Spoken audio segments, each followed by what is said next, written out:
Well, good morning. Welcome back. It is.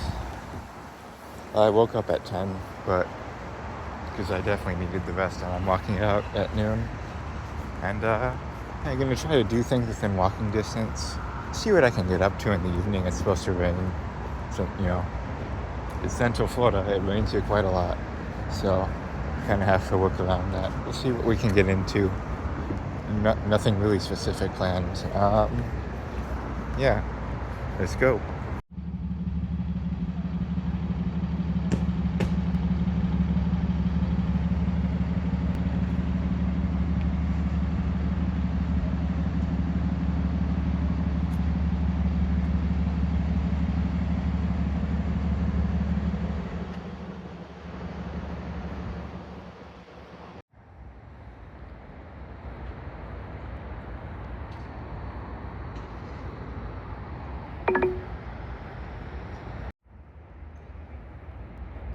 Now here at the History Center in Orange County, of Orange County.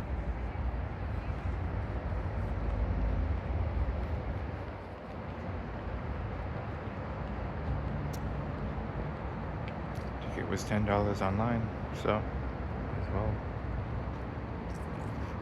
Learn a little bit about where we are.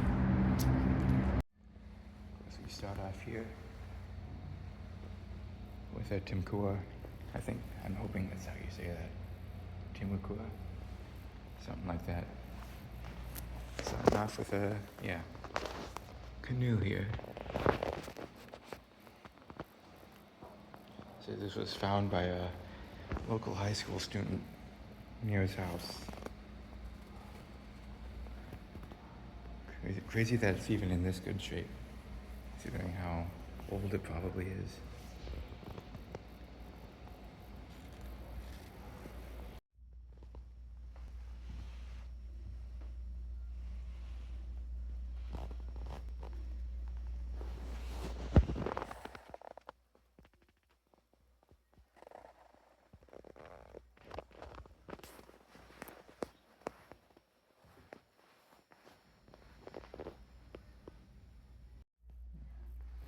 Shows off here how big of a story the Barbara Mizzle feud was. Newspaper.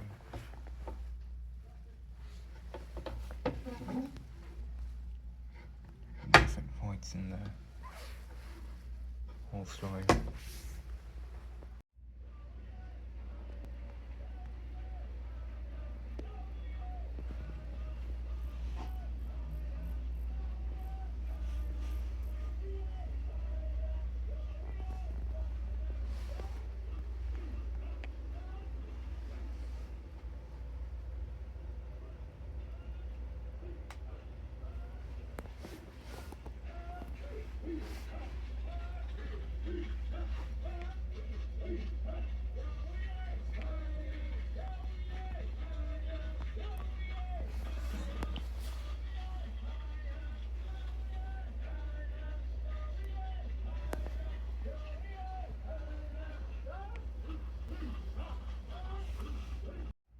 And it says here that they even modified their dresses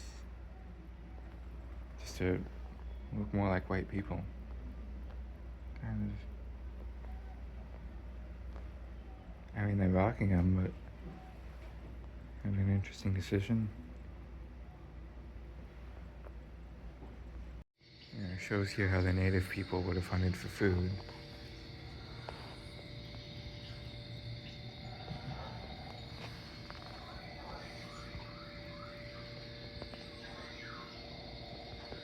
These are actually horse teeth.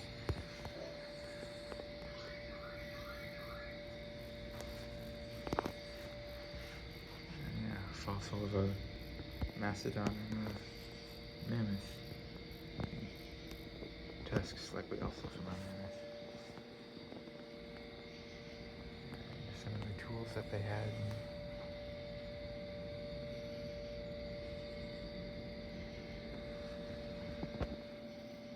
26 strands per square inch. I don't have that kind of patience. Next next to that, we have some example of pottery from native peoples. So they even had their own firing techniques, which are apparently formed that big old crack in the bottom. Not sure how well the camera is able to pick that up.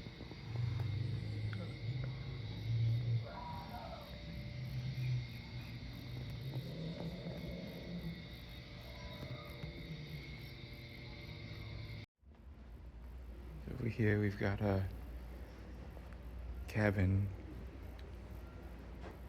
I'm assuming like what the Seminoles would have had.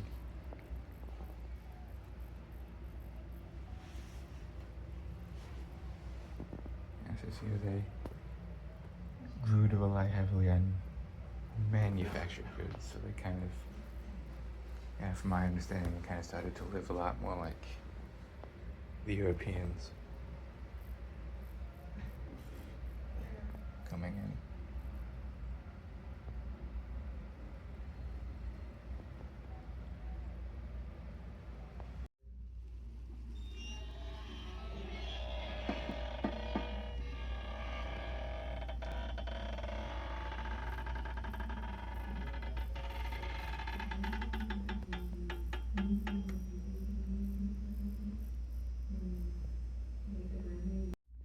This here is an old sugarcane mill.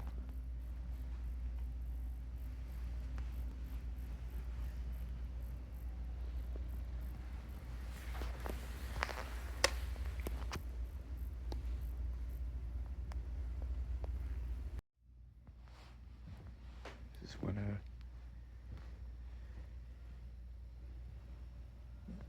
inside of a cracker's cabin. Talks here about how they would use Spanish moss as a mattress within the mattress. Yeah, this practice fell out of favor because Spanish moss is home to tiny red bugs that like to eat your skin. It's not exactly comfortable either.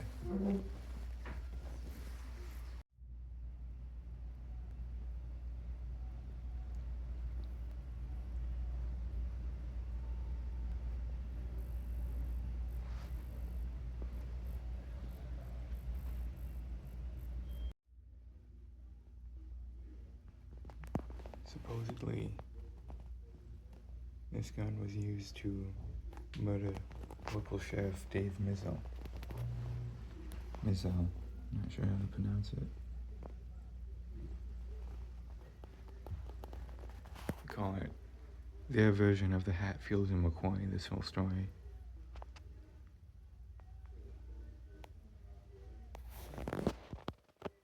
Yeah, the story goes that this man, Andrew Jackson, or Andrew Jack Berger, fled the state of Florida after shooting the sheriff wielding this weapon,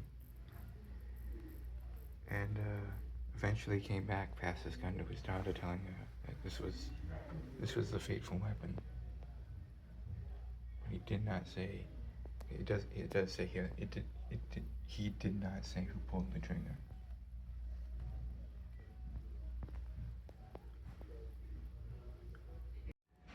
Yeah, I'm now here on the third floor. Right in front of the elevators, they have a clock face that was once on the Orange County Courthouse.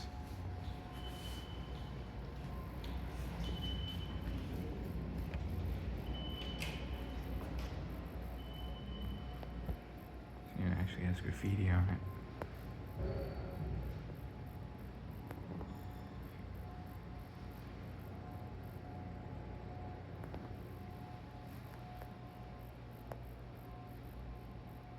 Okay, so I did go a little out of order.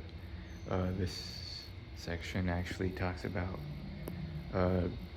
how the native and settlers, the native people and the Europeans, discovered Florida.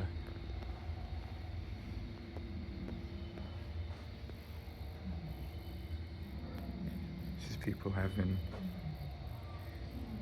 discovering it for 12,000 years, so I say it's not even fully discovered.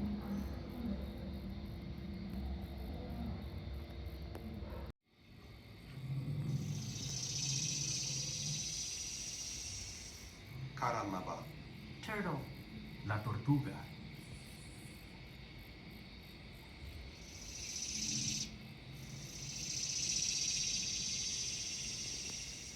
Itori. Alligator. El caimán.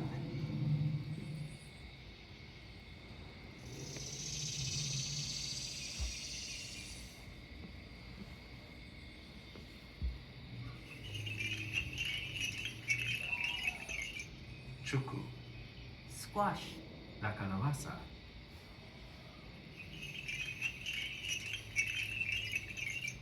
Tapola. Corn. El maíz.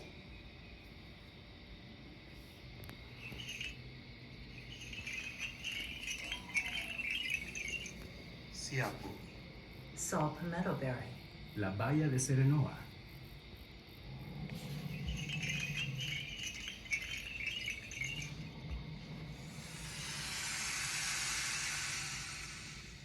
Tico. Canoe. La canoa.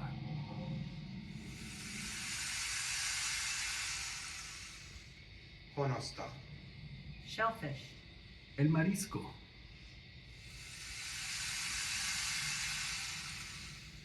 Mocha. Ocean. El mar. Yeah, so cool how they did that. Only some good projection mapping. Okay, so I did say it wrong earlier. This actually says how to pronounce it. Timucuan. Timucuans, the early peoples of Central Florida.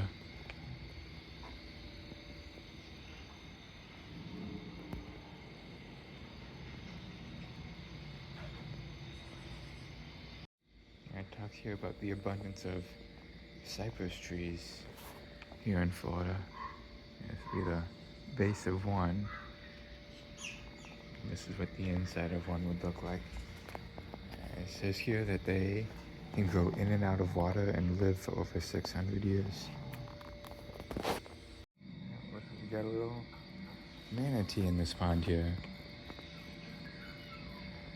Yeah, Florida is known for having a good population of these guys.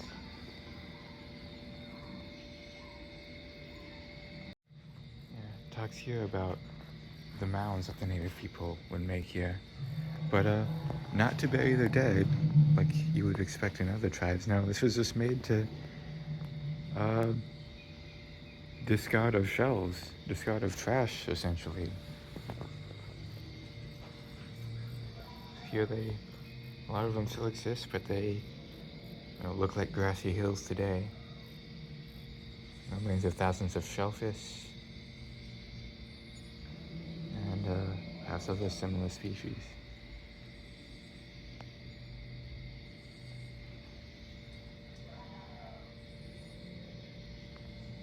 Estimates that some piles, such as the Turtle Mound, it's a famous one of these, is 75 feet high.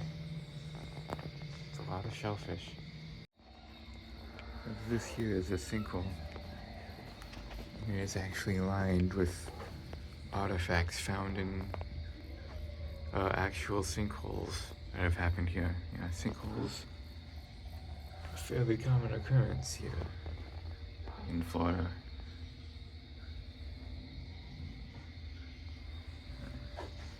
That one.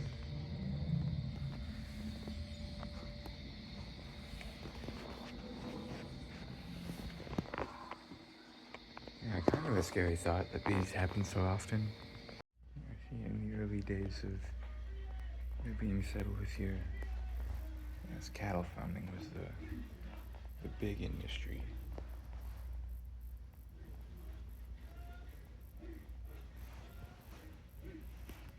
It talks about branding.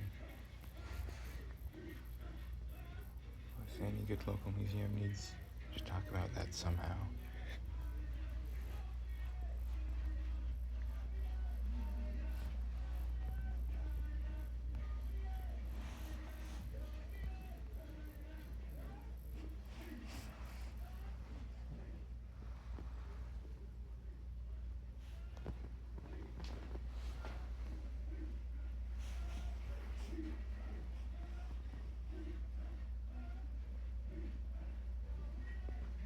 This is actually a type of saddle that doesn't have the horn on the front.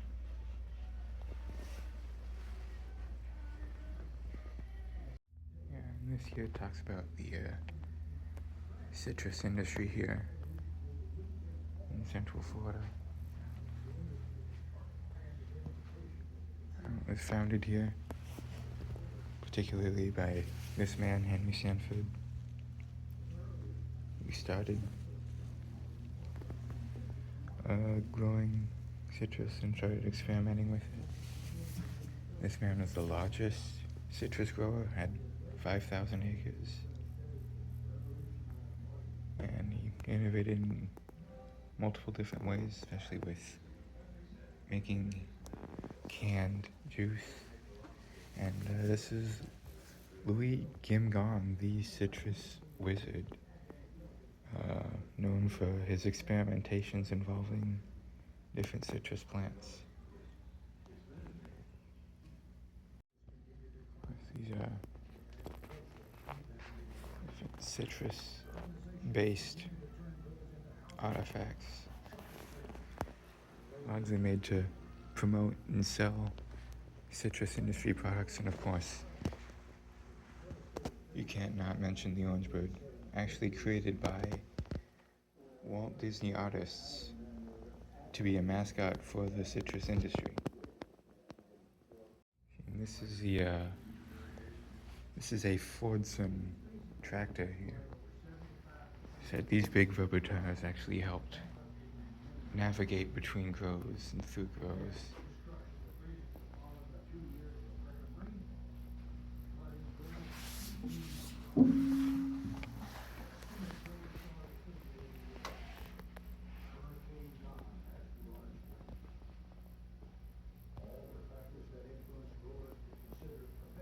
I actually have a makeshift criminal courtroom here. I don't know about makeshift, it looks pretty accurate to me.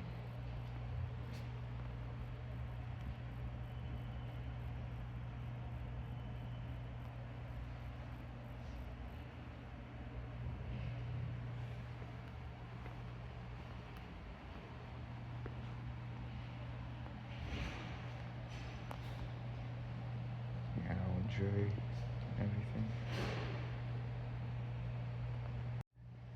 Okay, so forgive me for not referring to this as an actual courtroom. This was actually the Orange County Criminal Court at one point in time. It says, talks about here, this is a picture of it after a fire in 1999 when they were preserving this courtroom, turning it into a museum piece. It's actually affected by a pretty nasty fire there. And there's actually a few notable things happened in this courtroom here. Ted Bundy, actually, his name is carved into one of the tables in this room. A man named Thomas Provenzano in 1984 was scheduled to be tried for disorderly conduct. However, he went on a shooting rampage in this room, killing a bailiff, and 2 other court officers ended up paralyzed. The first DNA case conviction happened in this room in 1987 when Tommy Lee Andrews became the first American to be convicted using DNA evidence.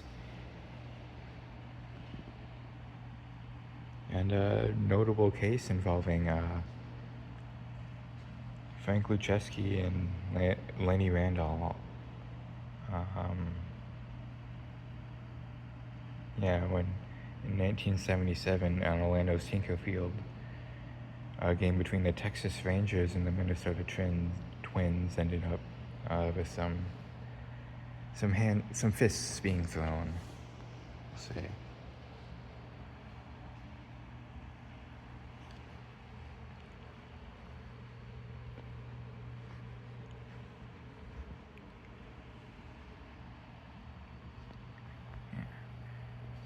So cool that this is here.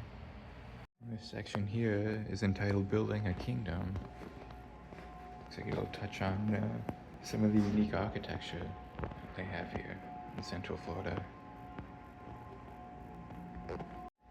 This here is a model of one of the steamships, and this is a whistle from one of the steamships that would have traveled up and down the St. John's River. It says here at one point that this was a water highway that was the busiest water highway south of the Hudson River.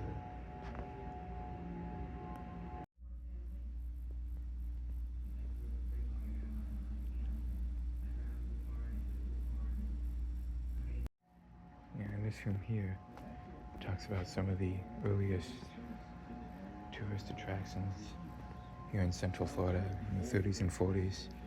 So this video here is talking about the Central Florida Fair. Yeah, and they have this old Model T here. You can actually hop inside and my legs don't fit easily though. Actually hop inside and see what driving down old Floridian dirt roads is like. Yeah, traveling was not easy back in the day. We got some artifacts in Silver Springs here. See a little piece of silver, china. Yeah, and a couple old pennants and some old photos. Some other. This is the other artifacts of the Bog Tower, of Wikiwachi Springs. And that plate from Daytona Beach. And they have this 8-cent stamp sign, likely for postcards. Yeah, so eventually we end up in the roadside era when roads like the Dixie Highway came in. It says here they built these tin can tourist camps along places where there weren't many, along long stretches of the Dixie Highway where there weren't many places to spend the night. It says here eventually they got a wigwam village. Orlando had one of these at one point. And this here shows off the Cypress Gardens, botanical garden. Yeah, that was at one time the largest attraction in the state of Florida. You could watch girls in minimal clothing water skiing. Became the water skiing capital of the world because of the number of records broken here. Actually, some artifacts from Cypress Gardens.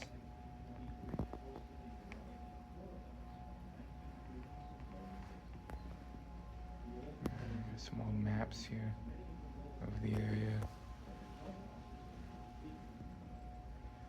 That would have been used by road trippers and tourists. You actually, that wheel is just so you can hold onto it while you walk around, I guess. Oh no, it does spin. Okay. I was thinking this wouldn't spin, but it does.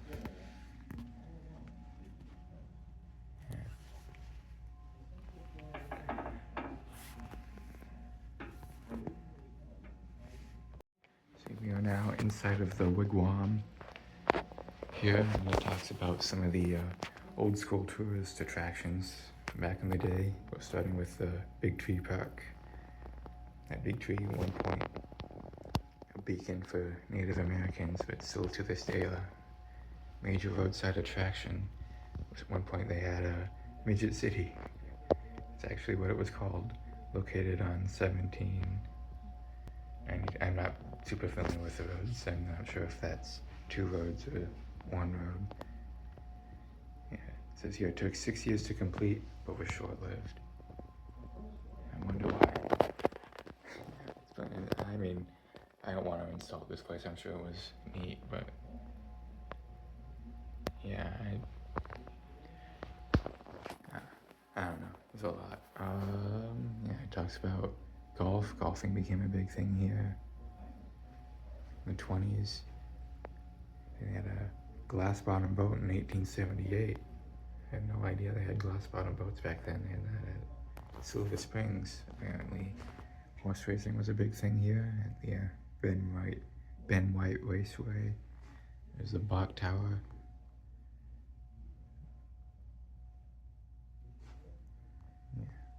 Never heard of that actually. Right there. And there's Wikirachi Springs, where ladies in mermaid tails perform underwater. I don't know if this is still here or not. I don't know. No, not many of these anymore. They used to be more, somewhat more. Well, they weren't like super common, but yeah, they were more common than they are now. You're talking about spring training baseball, and Tinker Field was a big place for that, named after the famous Chicago Cubs shortstop, Joe Tinker. Yeah, that picture is of what the inside of the Wigwam Village would have looked like. Number 4. How decorated it was, and of course, Gatorland, old school. It's been entertaining visitors since 1949. Yeah, still an iconic place today.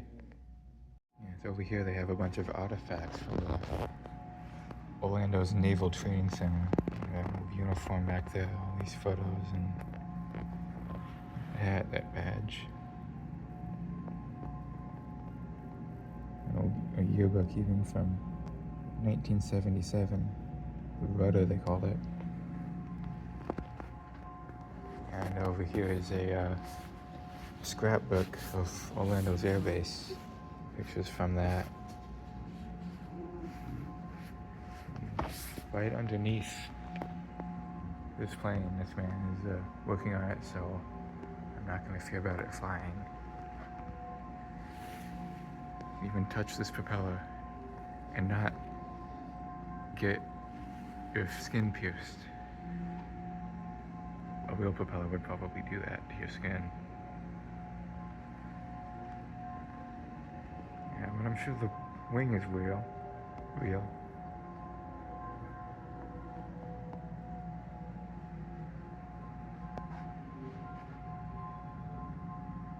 And also in this room, you can see we have all the branches of the military represented in this room, even including the Space Force. Yeah. This back here behind John Young's astronaut outfit is his flight suit. And some other awards he's won and his old badges. And this flight chute was owned by Colonel Joe Kittiger.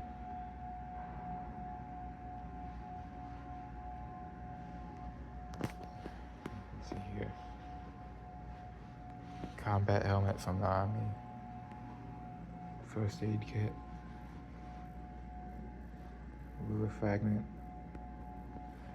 POW tag. And silk trout. And silk trout even. This is the Navy. Oh no, this is the Coast Guard. This is stuff on it. No, this is the Navy. That's why I thought it was the Navy. And an old sailor's cap there.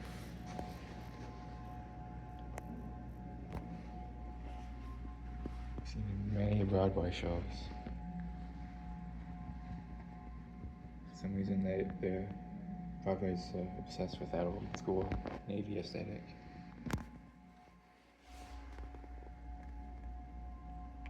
Here we got just posters.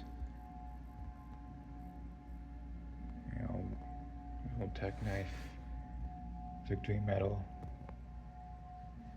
patch, and a bunch of artifacts here. Even got a bugle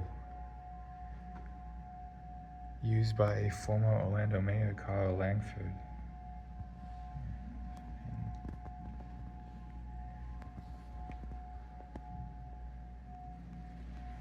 Recognition, Mr. Gene Foster.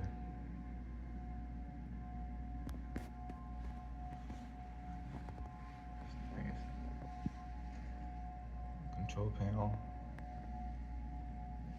What is this for? I'm not sure.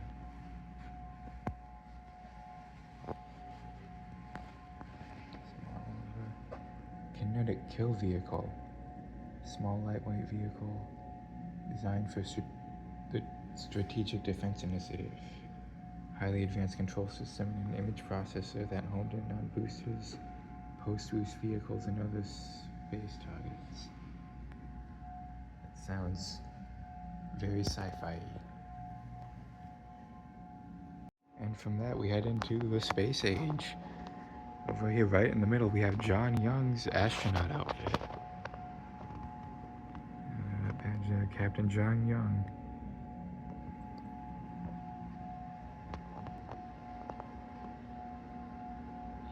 Yeah, it says here, Young was the first to operate an onboard computer during American spaceflight, and was also the first to orbit the moon during Apollo 16. And was also the commander of the first crewed space shuttle flight. His career spanned over. His career has spanned over 4 decades, the longest of any astronaut, and he earned over 100 major awards, including the Congressional Space Medal honor in 1981. All these talk about the extensive aviation history that is in Orlando. What's here? In 1938, Orlando called itself Florida's air capital. It mentions that today Orlando's International Airport is one of the nation's 10 busiest. It's in the top 10.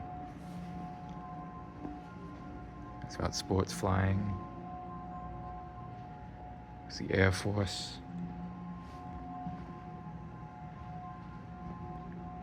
Here. And of course, it also includes nearby Cape Canaveral, home of NASA.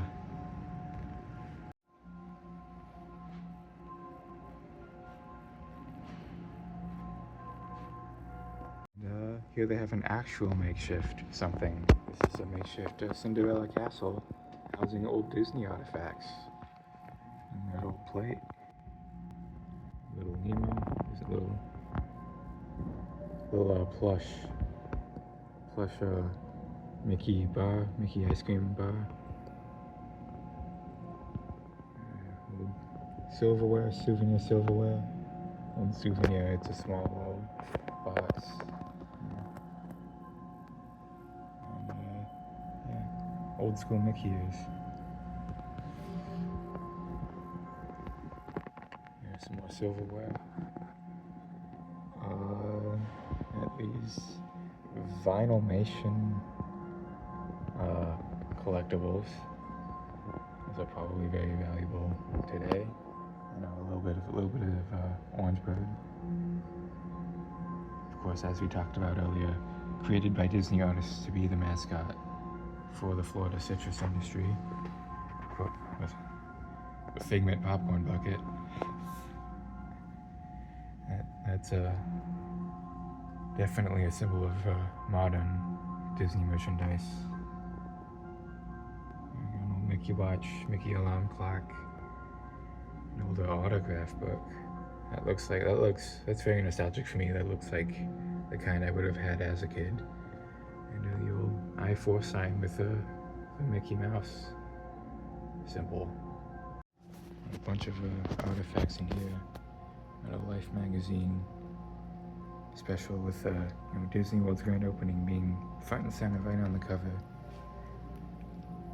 An event script from the opening ceremony of Disney World.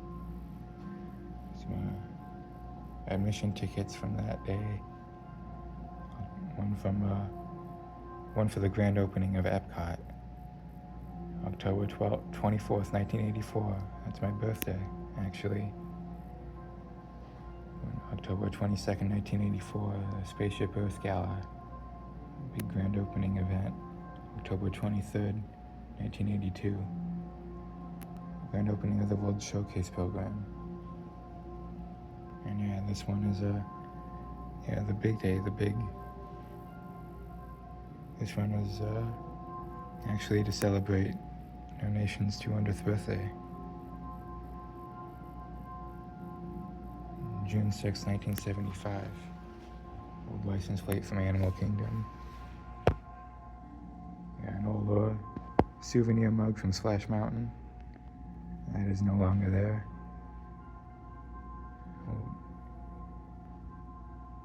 An anniversary pin from Animal Kingdom. A pin from Maiden Voyage, Disney Cruise Line. A little pin from that as well. First 6-7 night Caribbean cruise on the Disney Magic.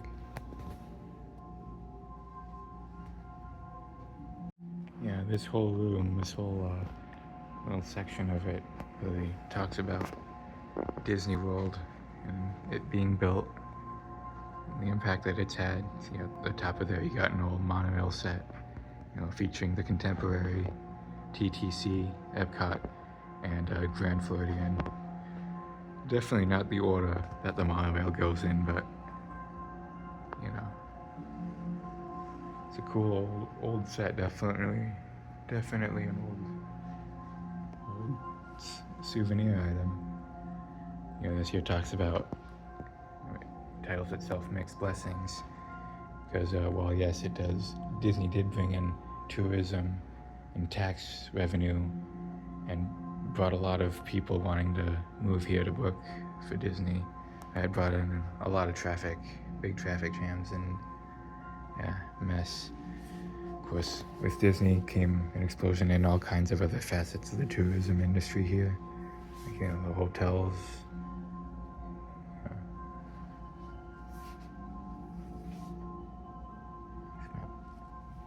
Some of the other things that they did, like the River Country, the picture of River Country and Ocala's 6-gun territory, closed in 1984 because it could not compete with Disney. Yeah, this old citrus world could not compete with Disney after trying for 15 years, shut down in 86. And talks about how it became the boardwalk in baseball. So, although the Kansas City Royals still have spring training there, the park struck out as a tourist site in 1990. But it talks about here Disney coming in. Some people were able to compete with them. Some people came in to take advantage of all the crowds that Disney was bringing in, but not everybody could compete, including Cypress Gardens. All these old tourist sites lost visitors to Disney, but they brought in, SeaWorld, Busch Gardens, and Universal Studios, all coming in to capitalize at the same time. Some people benefiting, others not.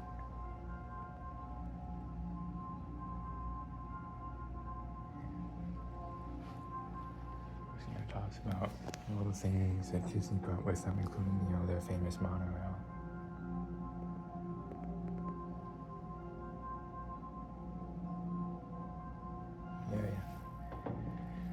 A lot of people, most people who come to Orlando just go to Disney and don't even leave their property. Some more promotional material for Country Bears. Diamond Ore Shoe Review. Something loose in there. It's not old concept sketches of Fantasyland here. It's fascinating the impact that Disney has had. Here's some photos of them constructing Cinderella's castle. And Main Street. Thinking that this would be the place to establish herself. She was hired as domestic. She just could not hack the work of domestic, trying to get established with a daughter, babysitting, transportation, and of course a lot lower wages.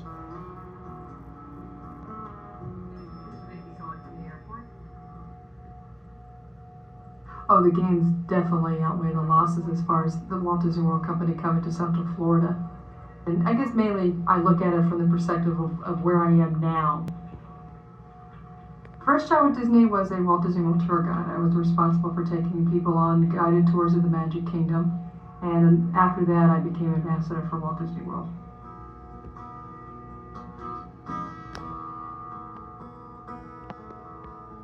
And we're fortunate, there are other communities that are closing down, and we've just got a booming economy here.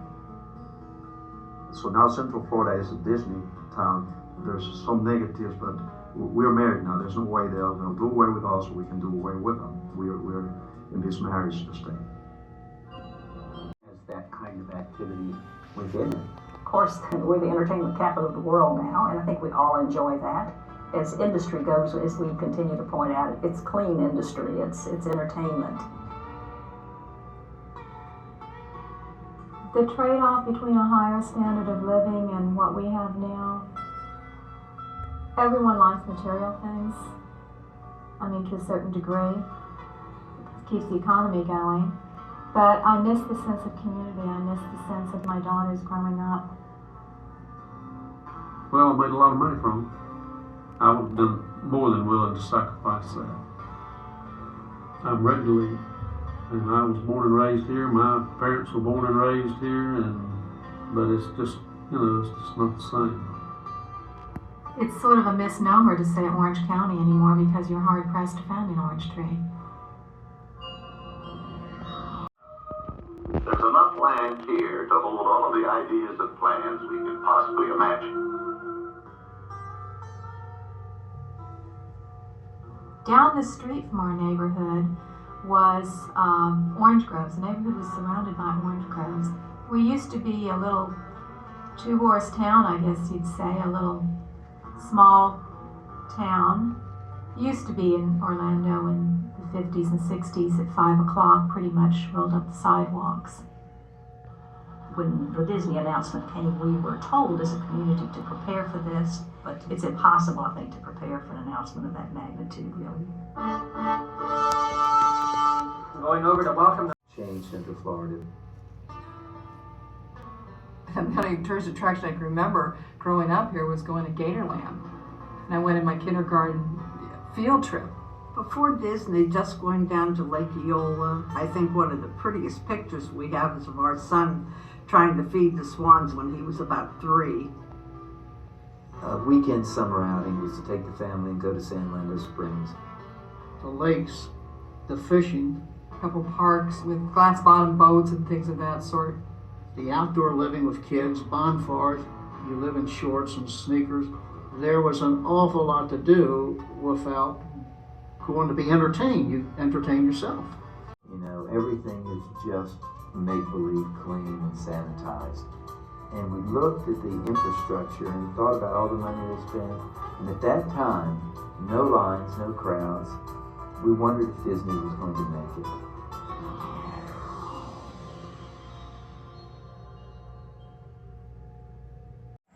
We're now here on the second floor here. This section here talks about slavery, slave labor, the Civil War, specifically mentioning that Orange County was opposed to succeeding from the Union, but ultimately had no choice.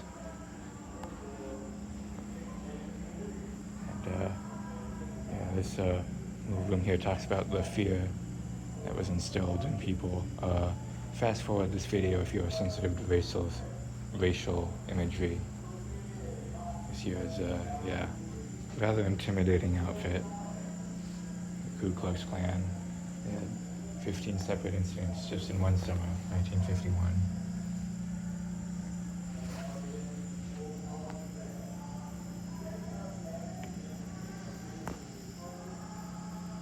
All of the events, whole timeline of events from the Orange County Ku Klux Klan.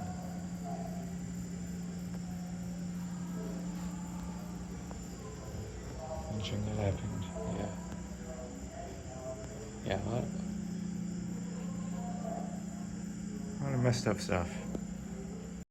These artifacts are from local African American high schools. This plaque here from the Jones High School, acknowledging Professor Ella Richardson's 36 years from Jones High School, including that trophy. won by Jones High School, who placed first in the Florida State Vocal Association in 1960.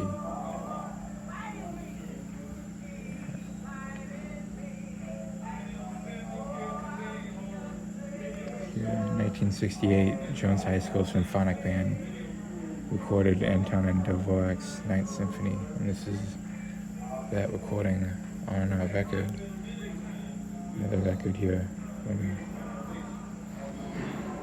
Curtis Ryman, the class of 1969 at Jones High School, who became an international opera star.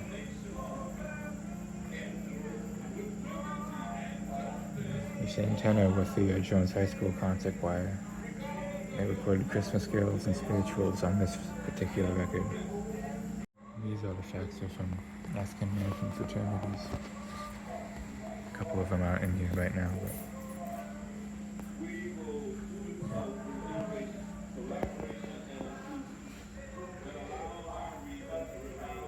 see, this here is a white voters primary ballot here. Here, the Supreme Court ruled against white primaries in 1944, but Orlando was the last Floridian city to comply, and only under threat of lawsuit kept its white primary until 1950. And this is actually a collection of art from an art group called the Highwaymen, a band of enterprising artists that rode down the highways and stopped in different small towns, offering to paint motels, banks, doctor's offices. Somehow avoided scrutiny from the local police. Yeah, this is a collection of art from that group of artists.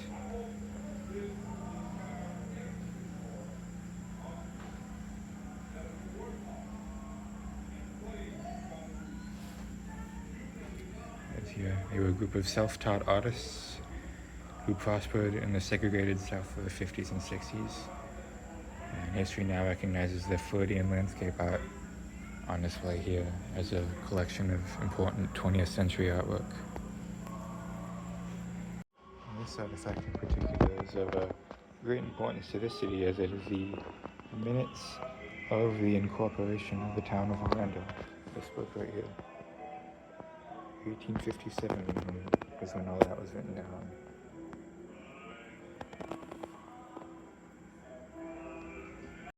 This here is a beanie from a felt beanie from the Orlando High School, and behind that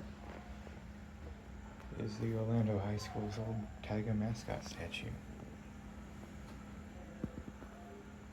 from 1934.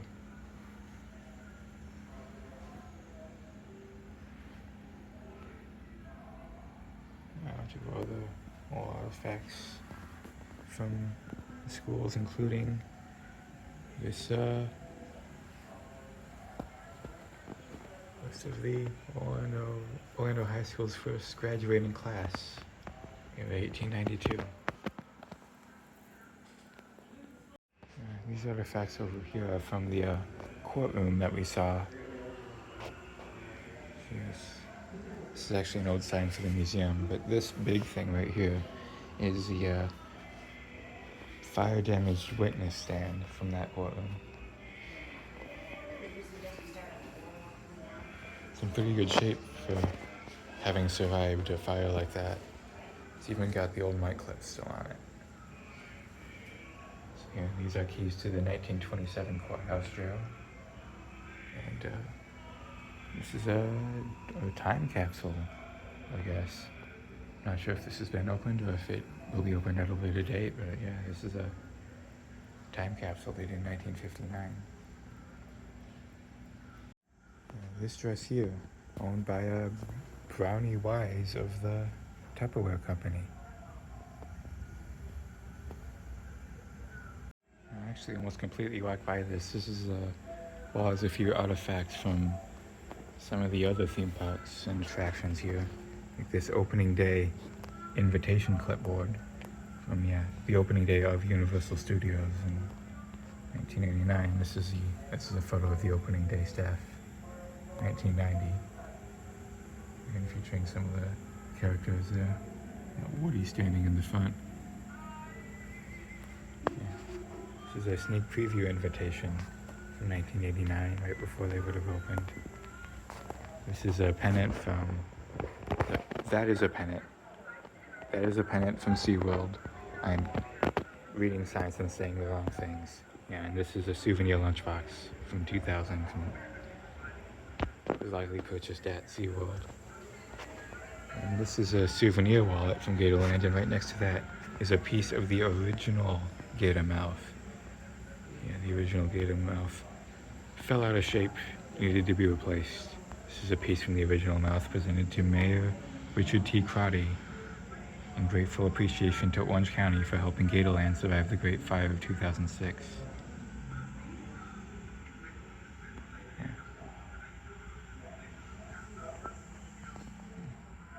And this is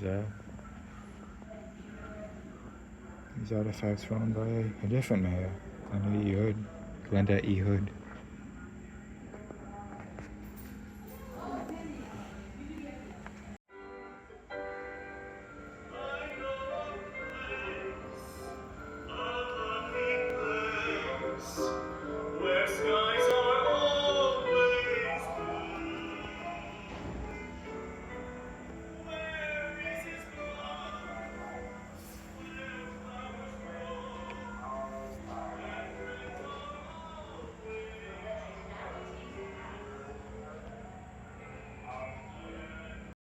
Yeah, and this sign here talks about some notable filming locations here, including Jaws 3D, that was filmed at SeaWorld, Lethal Weapon 3, which featured downtown, Darrow, which had numerous locations around town, and Ernest Saves Christmas,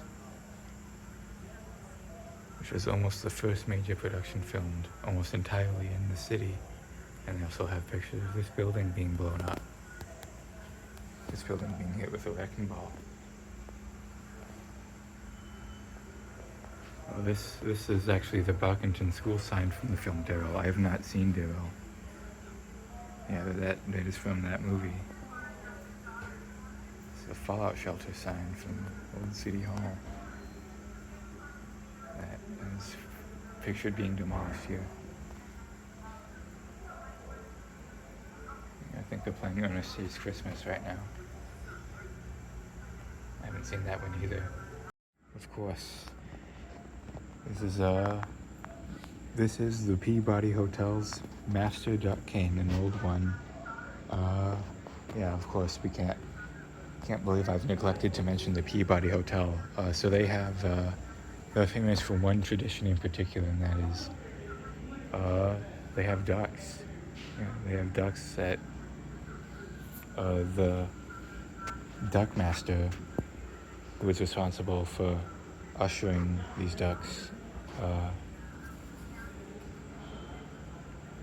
from the fountain to where they live and back every day.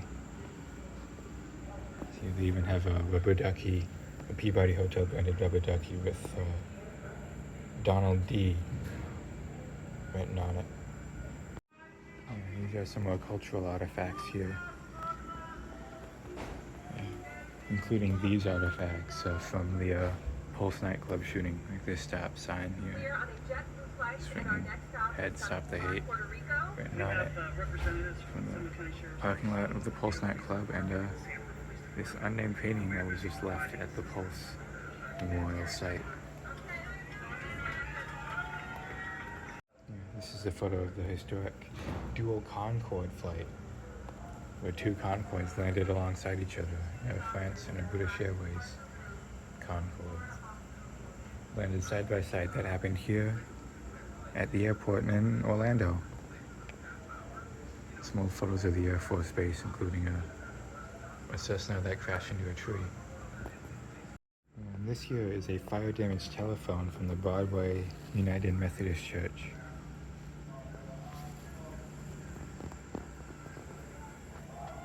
Yeah, that is fire damage if I've ever seen fire damage. And look at this cool statue here. In the land of Oz.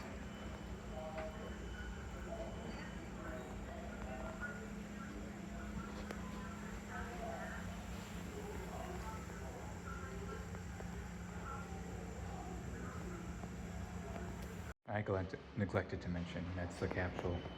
That's down here on the first floor. And it says here that these bears were a familiar sight to Winter Park and Altamont mall shoppers in the 50s and 60s.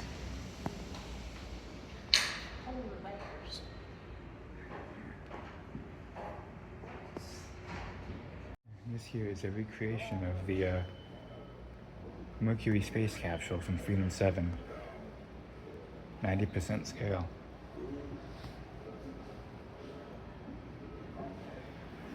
The real one would have been occupied by Alan Shepard here.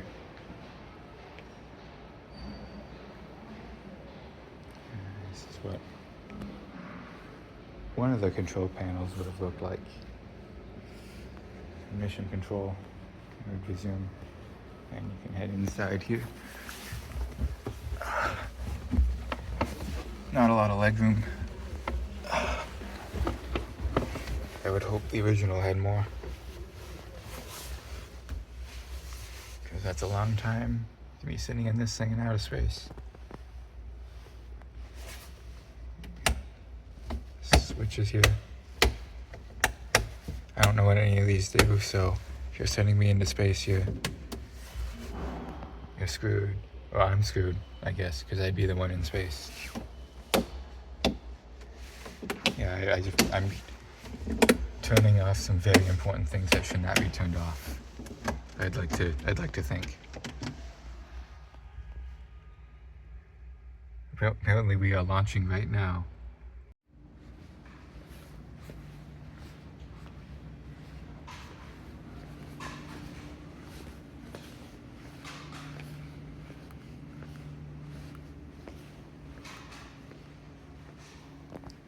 He talks about bald eagles here, wildlife advocacy.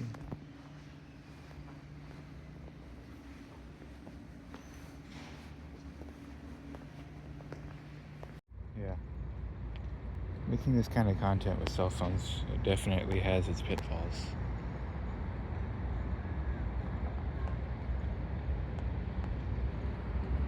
If I could with anything else, I would. That's been a time and a money thing for me.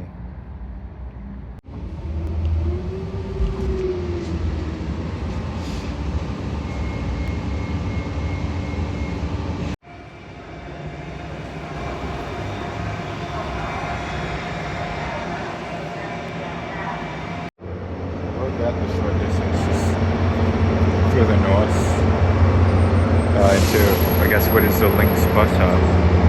And, getting on that pretty soon.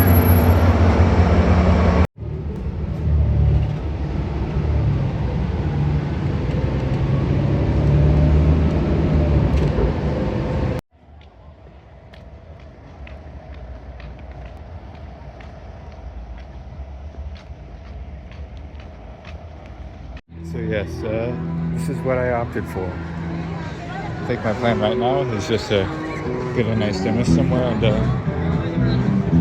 see if the night takes me anywhere else.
your bones driving on your mind. You place your hands in power and joy. 'Cause I don't know much more to wait.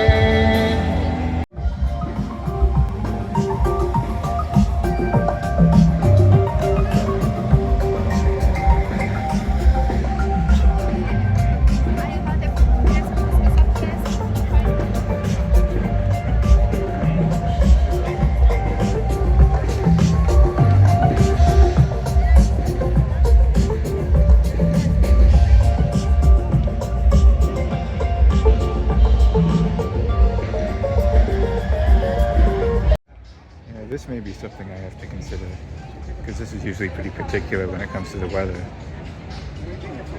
Definitely something to think about.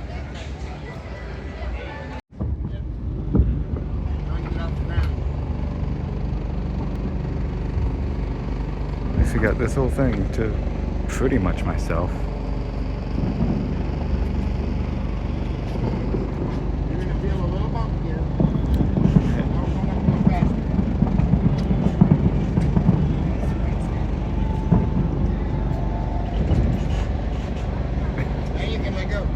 Alright.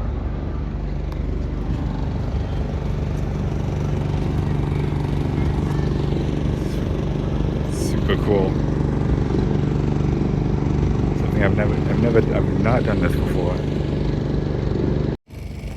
See a little spaceship goes over that way. And the contemporary over there.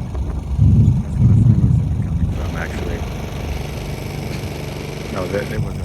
Yeah, you can see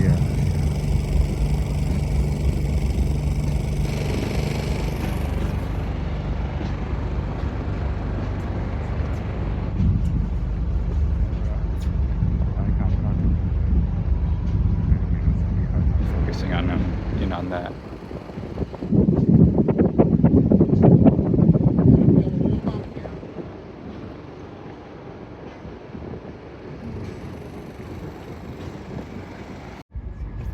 The size of this balloon here.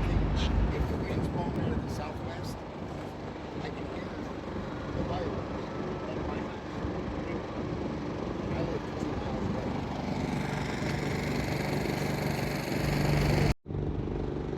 Down at the rest of downtown Disney Springs. Man, I just use his own name.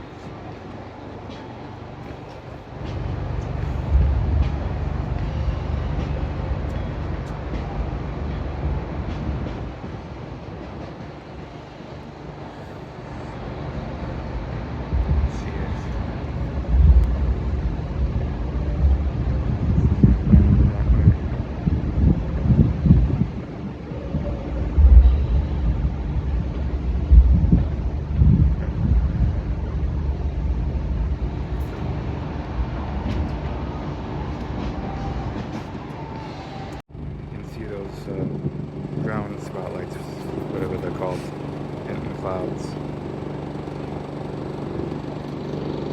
This is ridiculously cool. I looked out, it's just me and the 2 people that work this thing.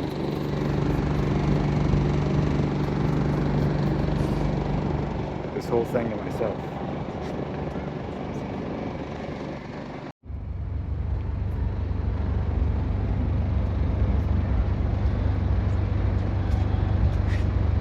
Back down to Disney Springs.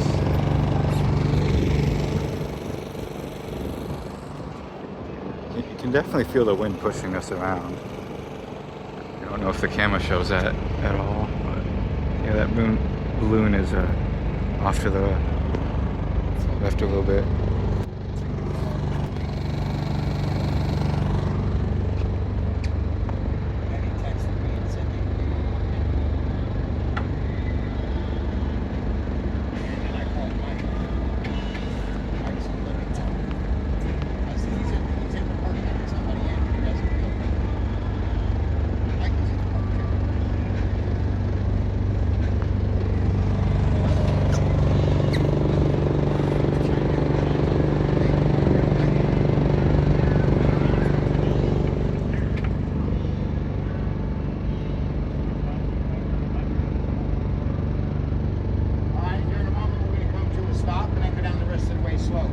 Alright. On wheels, you may roll a little bit, so hold on for me. Alright.